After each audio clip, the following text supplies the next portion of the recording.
where Chris Ali walked out in the coalition negotiation because he thought that it was inhumane.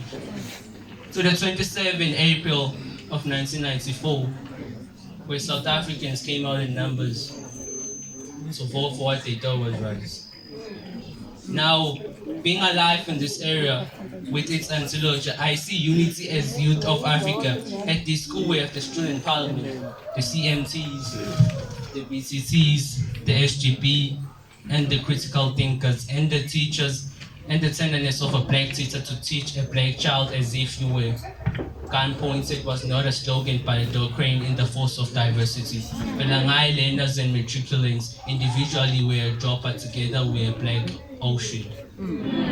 So do today's duty, fight today's temptation. Do not be weakened or distracted yourself. Do not be weakened or distract yourself by looking forward to things you cannot see and cannot understand if you saw them. So do today what should be done, for your tomorrow may never come. Today is the people of yesterday. Black extraordinary learners of Velangaye. Thank you. Wow!